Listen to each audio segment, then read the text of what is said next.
Assalamualaikum warahmatullahi wabarakatuh.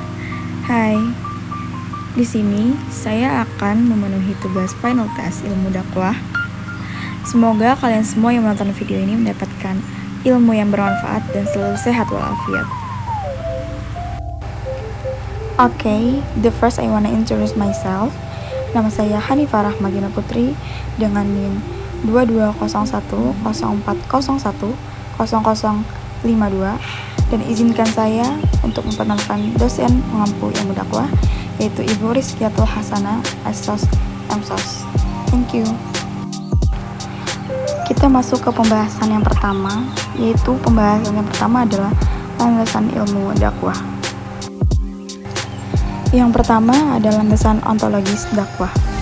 Ilmu dakwah adalah proses membicarakan tentang aktivitas pengetahuan yang berasal dari Allah Subhanahu wa Ta'ala, lalu dikembangkan umat Islam dalam susunan sistematis dan terorganisir, serta prosedur ilmu dakwah sebagai metode ilmiah yang menjelaskan tentang pengetahuan bagaimana mengajak manusia dengan cara kebahagiaan mereka di dunia dan akhirat.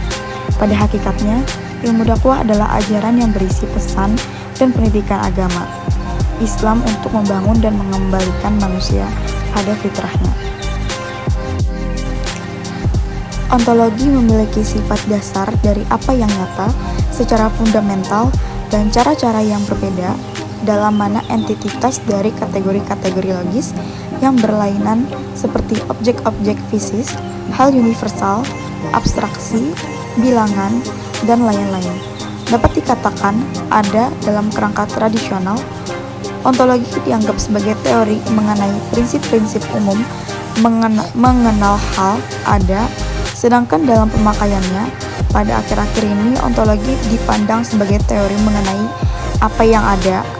Ontologi berusaha mengungkapkan makna eksistensi, tidak termasuk mengenai persoalan asal mula, perkembangan dan struktur kosmos atau alam semesta yang merupakan titik perhatian dari kosmologi. Dakwah menurut sistematika filsafat yang dibuat Dalianggi termasuk dalam filsafat khusus, yaitu filsafat agama, namun dalam kaitannya dengan filsafat keilmuan seperti yang diadaptasikan oleh Bustanuddin Agus. Masalah ontologi dari filsafat dakwah berkaitan dengan pandangan tentang hakikat ilmu atau pengetahuan ilmiah di sekitar persoalan dakwah. Dengan demikian, aspek ontologi dalam tulisan ini kita batasi maksudnya pada eksistensi dakwah, apa yang nyata secara fundamental dalam dakwah. A. Objek kajian ilmu dakwah. Objek materi ilmu dakwah menurut penjelasan Syekh Hasan Bisri adalah unsur substansial ilmu dakwah yang terdiri dari 6 komponen, yaitu da'i, mad'u, metode, materi, media, dan tujuan dakwah. Sedangkan objek formal ilmu dakwah adalah sudut pandang tertentu yang dikaji dalam disiplin utama ilmu dakwah, yaitu disiplin tablik, pengembangan masyarakat, Islam, dan manajemen dakwah. Amrullah Ahmad berpendapat objek material ilmu dakwah adalah semua aspek ajaran Islam, Al-Quran dan As-Sunnah, hasil ijtihad dalam realisasinya dalam sistem pengetahuan, teknologi, sosial, hukum, ekonomi, pendidikan, dan lainnya, khususnya kelembagaan Islam. Objek material ilmu dakwah inilah yang menunjukkan bahwa ilmu dakwah adalah satu rumpun dengan ilmu-ilmu keislaman lainnya, karena objek yang sama juga dikaji oleh ilmu-ilmu keislaman lainnya seperti fikih, ilmu kalam, dan lain sebagainya. B. Karakteristik manusia.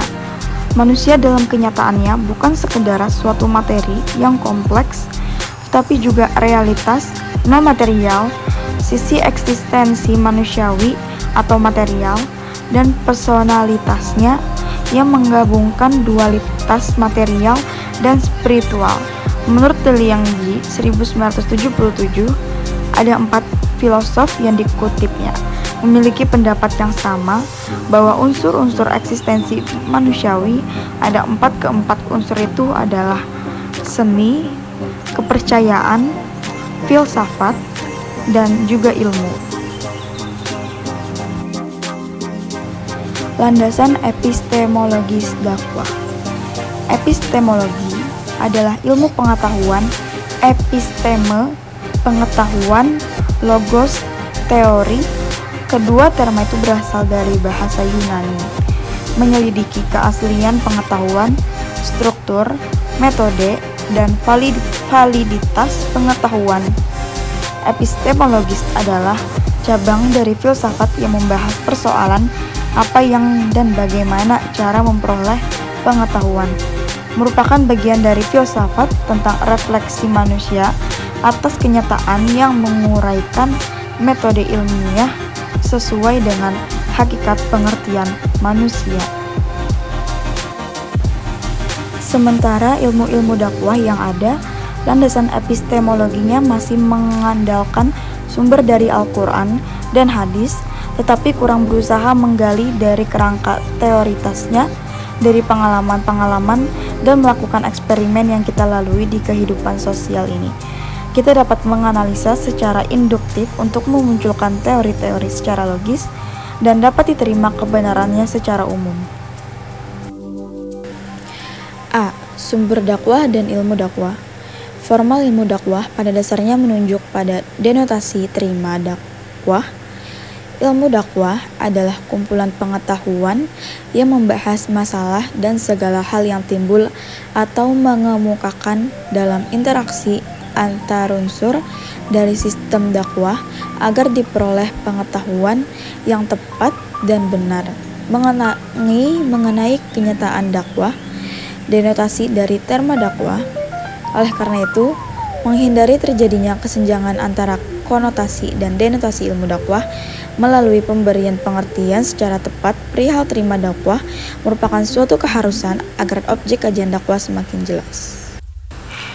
Kesenjangan dari cara memberikan pengertian dakwah biasa terjadi ketika tidak ditemukan hubungan yang jelas antara simbol terima dakwah, konotasi, pengertian yang diberikan untuk terima dakwah, dan denotasi kenyataan yang ditunjuk oleh pengertian yang terkandung dalam terma dakwah. Semakin tidak jelas hubungan antara simbol, konotasi, dan denotasi, maka ilmu yang objek kajian yang ditunjukkan oleh simbol tersebut semakin tidak jelas eksistensinya. Dakwah sebagai simbol yang mewakili dan mempresentasikan kenyataan yang menjadikan objek kajian ilmu dakwah harus diberi pengertian secara tepat dan benar, sehingga pengertian itu menunjukkan kenyataan yang dikaji oleh ilmu dakwah. B. Struktur teori dakwah. Teori adalah seperangkat pernyataan dengan kadar abstraksi yang tinggi, yang saling berkaitan, dan daripadanya proposisi bisa dihasilkan, dapat diuji secara ilmiah, dan pada landasannya dapat dilakukan prediksi mengenai perilaku. Teori merupakan seperangkat dalil atau prinsip umum yang kait-mengait, semula merupakan hipotesa yang telah teruji berulang kali mengenai aspek-aspek suatu realitas. Teori berfungsi menerangkan, meramalkan, dan menemukan keterpautan fakta-fakta secara sistematis. Ada dua jenis teori, yaitu teori yang secara khusus berkaitan dengan suatu subjek tertentu dan teori yang bersifat umum.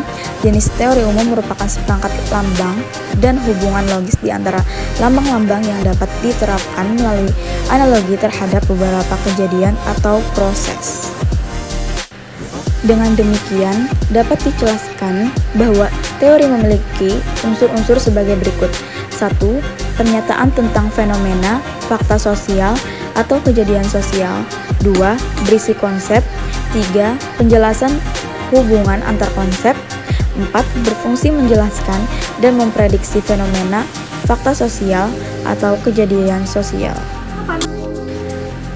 Teori dakwah adalah konseptualisasi proses abstraksi dalam bentuk pernyataan dan proposisi.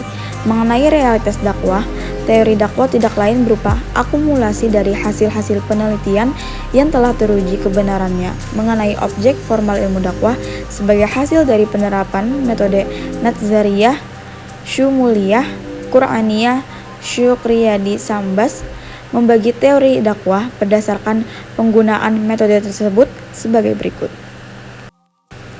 1. Teori citra, yaitu proposisi-proposisi sebagai hasil dari istinbat, iktibas, dan istiqro mengenai da'i. 2. Teori pesan adalah proposisi-proposisi sebagai hasil dari istinbat, iktibas, dan istiqro mengenai metode media dakwah.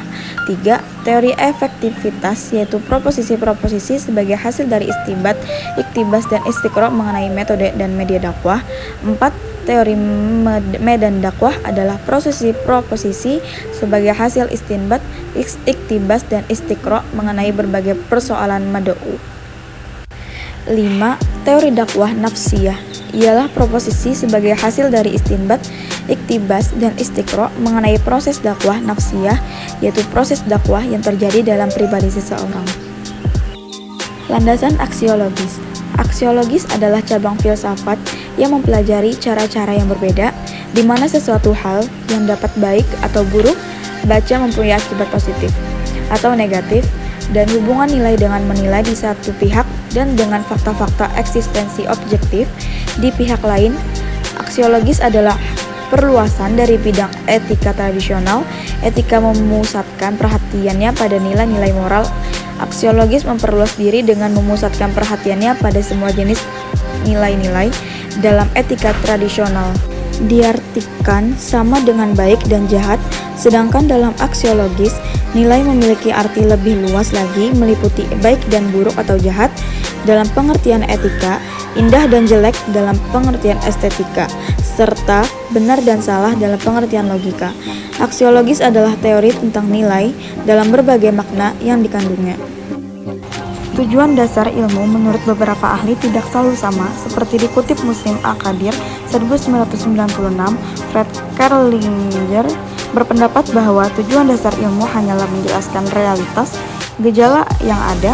Bagi Bronowski, tujuan ilmu adalah menemukan yang benar, sedangkan menurut Mario Bang, tujuan ilmu lebih dari sekedar menemukan kebenaran, akan tetapi juga mendapat kesejahteraan dan kekuasaan menurut Mahdi Gulshani 1986. Tujuan ilmu adalah untuk mendekatkan diri kepada Allah. Selanjutnya, kita bakal masuk ke pembahasan yang kedua, yaitu relasi ilmu dakwah dengan ilmu lain. Signifikasi ilmu dakwah, pengertian, metode, dan tujuan. Arti kata dakwah yang sering terdengar adalah gambaran seseorang yang sedang menyampaikan pesan-pesan dakwah di hadapan jamaah yang banyak jumlahnya. Model tersebut tidaklah selalu salah, tapi juga tidak betul.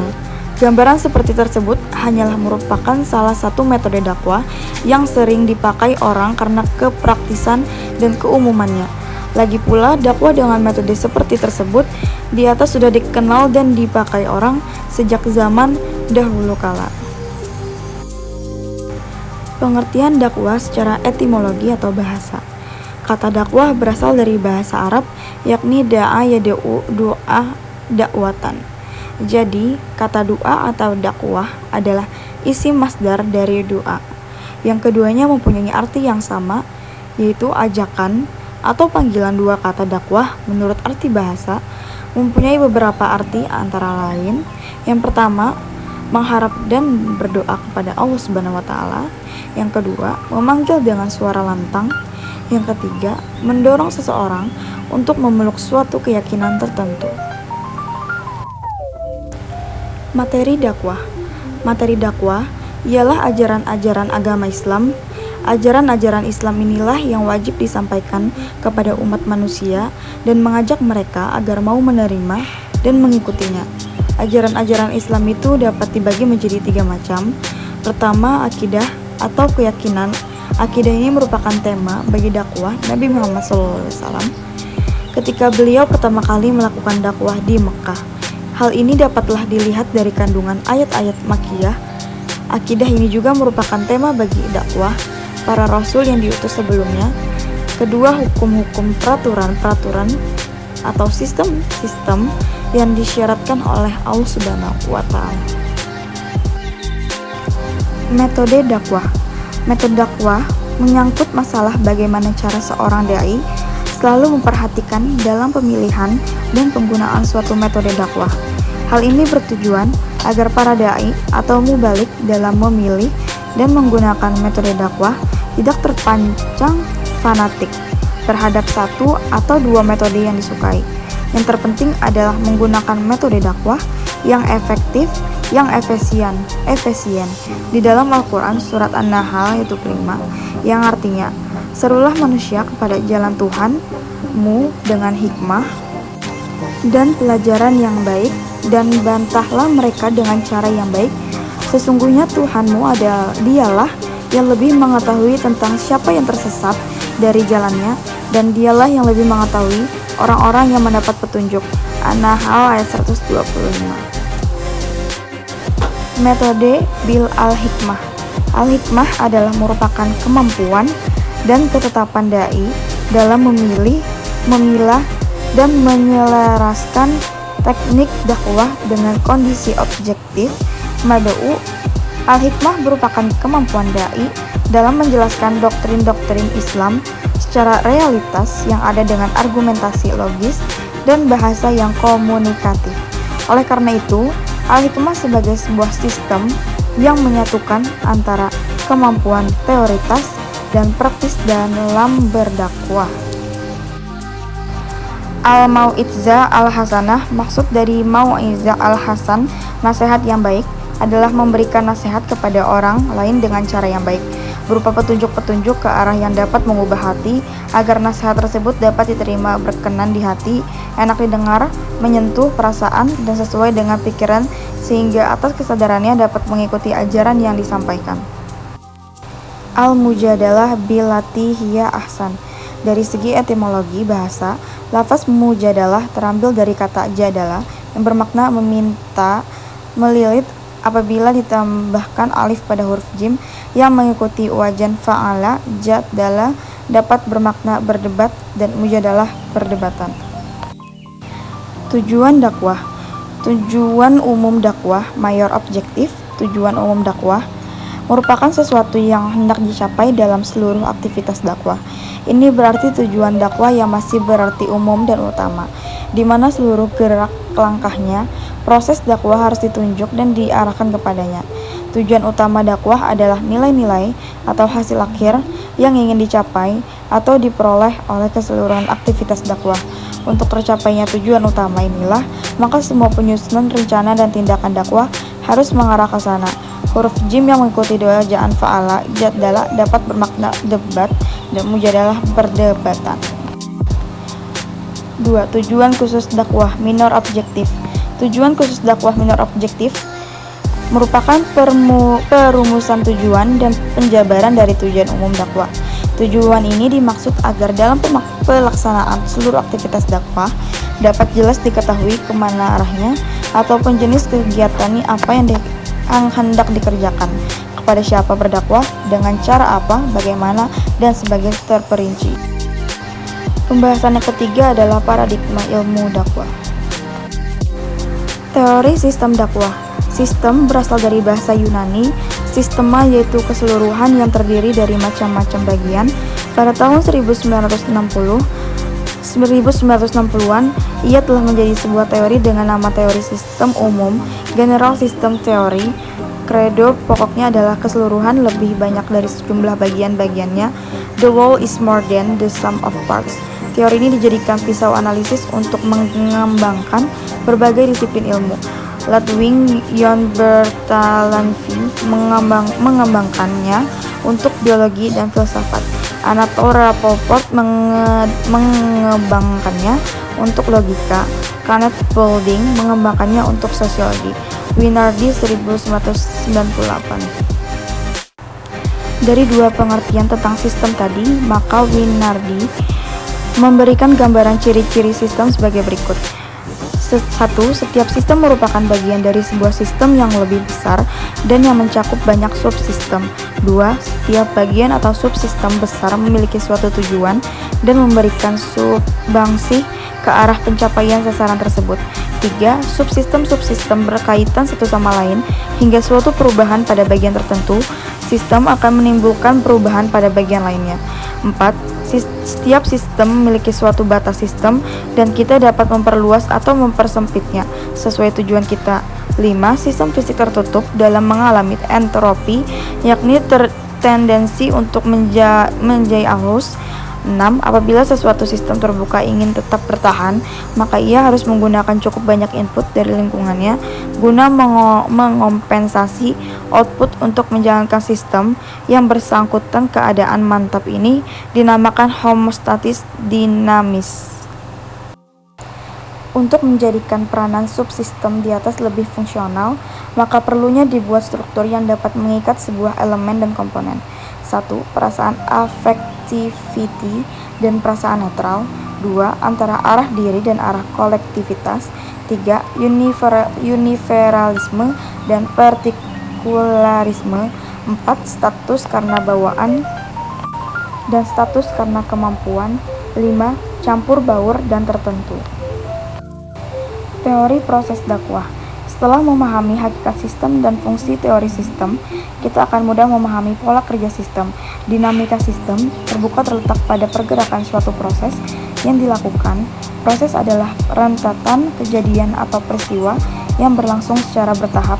Pengertian proses dalam KBBI yaitu ada suatu keruntutan perubahan peristiwa dalam perkembangan sesuatu, sedangkan menurut J.S. Badudu dan Sultan M. Zain, proses adalah jalannya suatu peristiwa dari awal sampai akhir atau masih berjalan tentang suatu perbuatan, pekerjaan, dan tindakan.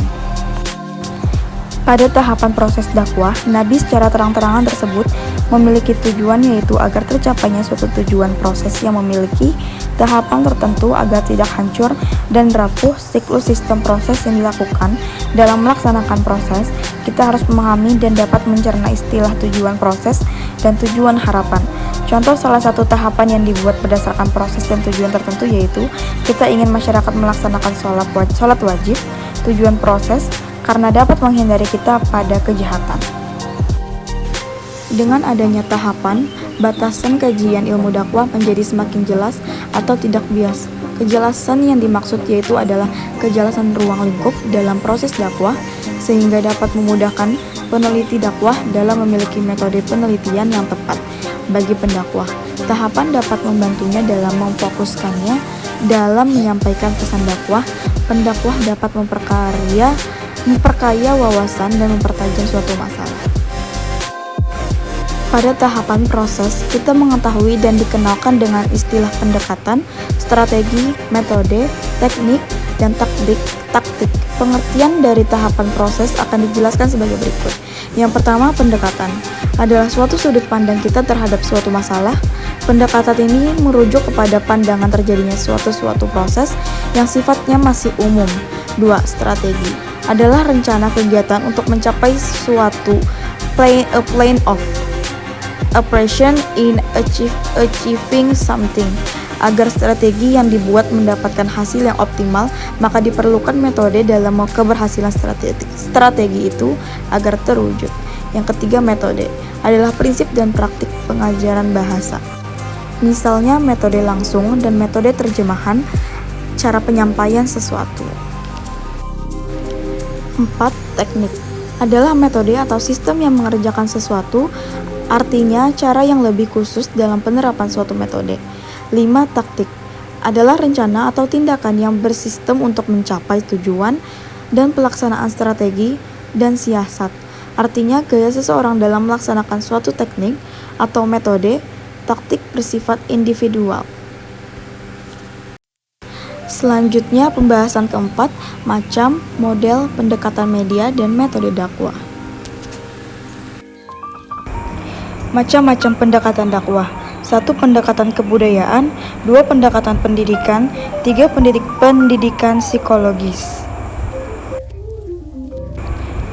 Ada 2 pendekatan dakwah.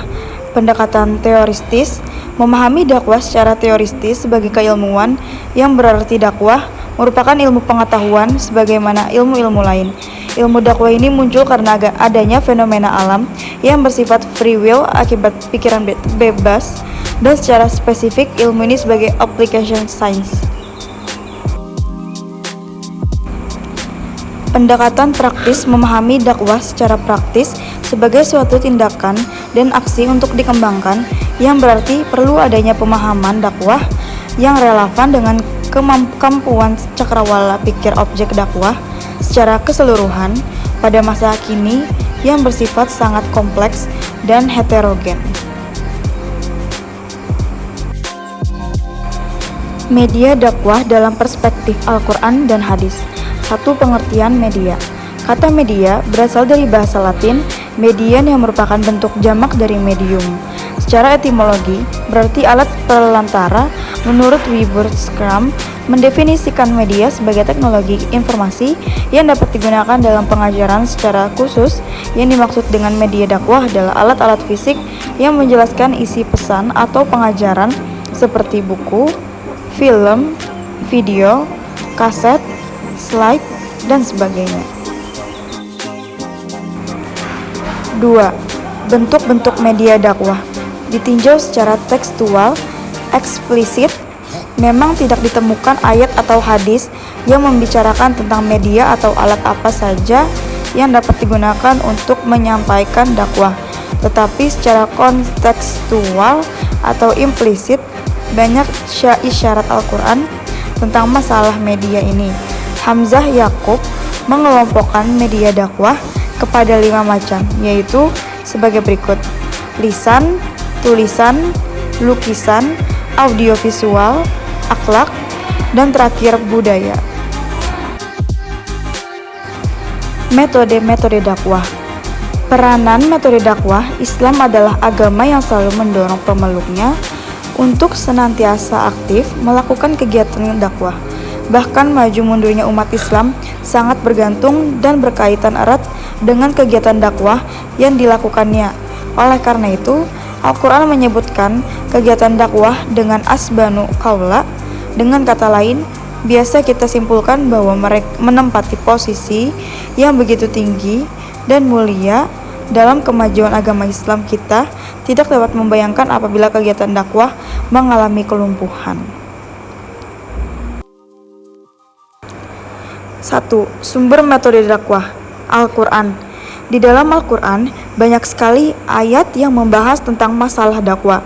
Di antaranya, ayat-ayat tersebut ada yang berhubungan dengan kisah para rasul. 2. Sunnah Rasul.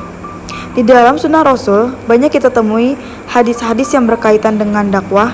Begitu juga dalam sejarah hidup dan perjuangannya dan cara-cara yang beliau pakai dalam menyiarakan dakwahnya, baik ketika beliau berjuang di Makkah maupun di Madinah. 3. Sejarah hidup para sahabat dan fuqaha. Dalam sejarah hidup para sahabat-sahabat besar dan para fuqaha cukuplah memberikan contoh baik yang sangat berguna bagi juru dakwah, karena mereka adalah orang yang expert dalam bidang agama. 4. Pengalaman. Experience is the best teacher. Itu adalah moto yang punya pengaruh besar bagi orang-orang yang suka bergaul dengan orang banyak. Pengalaman juru dakwah merupakan hasil pergaulannya dengan orang banyak yang kadangkala dijadikan referensi ketika berdakwah. Pembahasan selanjutnya adalah problematika dakwah masa kini. Pengertian problematika dakwah. Problematika dakwah sudah menjadi menu sehari-hari bagi pendakwah. Tidak dapat dipungkiri, penyebaran agama Islam pada zaman sekarang adalah pewujudan dari dakwah orang-orang alim sebelum kita. Dakwah memerlukan kekuatan ekstra, tidak hanya mengajak dan berbicara saja, tetapi lebih dari itu, mengontrol atau mengevaluasi hasil dakwah adalah suatu masalah yang sangat penting dan urgent dari tujuan dakwah itu sendiri. Problematika pendakwah. Pendakwah adalah orang yang melakukan dakwah. Ia disebut juga dai dalam ilmu komunikasi. Pendakwah adalah komunikator, yaitu orang yang menyampaikan pesan, komunikasi, message kepada orang lain. Karena dakwah bisa melalui tulisan, lisan, perbuatan, maka penulisan keislaman, penceramah Islam, mubalik, guru, guru mengaji, pengelola panti asuhan Islam, dan sejenis termasuk pendakwah. 1. Pendakwah perempuan. Pendakwah perempuan di depan publik masih dipersoalkan di kalangan ulama, antara lain terkait batasan aurat perempuan di luar badan apalagi berkomunikasi dengan lawan jenis yang bukan mahramnya. Suara perempuan masih diperdebatkan, apakah termasuk aurat ataukah tidak. Keluarnya perempuan yang dianggap dapat menimbulkan fitnah belum dirumuskan batasannya. 2. Pendakwah anak-anak. Hal yang dipermasalahkan dari anak-anak sebagai pendakwah adalah belum adanya beban tanggung jawab, taklif. Selain itu, kematangan berpikir dan kedewasaan bersikap dan bertindak pada umumnya belum terjadi pada masa anak-anak. Pengetahuan dan pengalamannya juga masih terbatas. Di samping itu, kewibawaan anak-anak di mata orang-orang dewasa hampir tidak ada. Masa anak-anak adalah masa bermain atau masa belajar. 3. Pendakwah mualaf. Ada 4 kelompok yang dapat disebut sebagai mualaf. Pertama, mereka yang hatinya masih lemah saat masuk Islam dan perlu bantuan umat Islam. Kedua, mereka yang lemah hatinya dan menjadi penghalang bagi umat Islam. Ketiga, mereka yang lemah hatinya dan diharapkan simpati kepada Islam. Keempat, mereka yang lemah hatinya dan menjadi pemuka masyarakat, sehingga ia diharapkan mengajak masyarakatnya kepada Islam. 4. Honor bagi pendakwah. Dakwah bukan kegiatan bisnis, tetapi kegiatan sosial. Salah satu ciri khusus kegiatan sosial adalah keterlibatan para sukarelawan. Mereka bekerja tanpa mengharapkan upah atau gaji. Mereka hanya menyalurkan dan mengembangkan idealisme, akan tetapi mereka tidak dilarang untuk menerima upah yang tidak dimintanya tersebut. Mereka manusia biasa yang membutuhkan makan dan minum. Jika waktu telah dihabiskan untuk kegiatan sosial, bagaimana mungkin ia bekerja profesional untuk menghasilkan uang saat ada bencana alam misalnya? Kita sering melihat banyak sukarelawan yang membantu menangani korban. Persoalan-persoalan madu'u atau mitra dakwah. Persoalan pribadi atau personal. Terkadang permasalahan yang mereka alami adalah masalah pribadi yang membuat susah untuk mendengarkan dakwah. Kedua, persoalan ekonomi, seperti keadaan fakir atau miskin. Ketiga, persoalan sosial, seperti terjadi disintegrasi dalam keluarga, perceraian, ayah penjudi, dan seorang pecandu. Yang terakhir, persoalan politik. Problematika madah materi dakwah. A. Pemilihan materi dakwah kurang sesuai dengan kondisi madu'u. Dalam berdakwah, kondisi dan keadaan masing-masing masyarakat tidak selalu sama, sehingga materi yang disampaikan juga bervariasi menyesuaikan keadaan masyarakat. B. Tidak menggunakan retorika dengan benar. Dalam menyampaikan materi dakwah, perlu menggunakan retorika, yakni gaya atau cara penyampaian yang variatif, tekanan suara, naik turun nada, penggalan kalimat, hingga bunyi suara, tenor, bariton, dan lain sebagainya. Merupakan bagian dari retorika yang amat penting. C. Menggunakan humor yang berlebihan. Humor memiliki daya tarik tersendiri bagi seorang dai karena mampu memberikan kesan positif terhadap keberlangsungan proses dakwah. Namun, tidak sedikit dai yang menggunakan humor tapi kurang memperdulikan segi kepantasan. Misalnya, tidak boleh humor dusta, tidak boleh mengandung celaan untuk orang lain, tidak mengeluarkan kata-kata kotor. D. Pengulangan materi dakwah.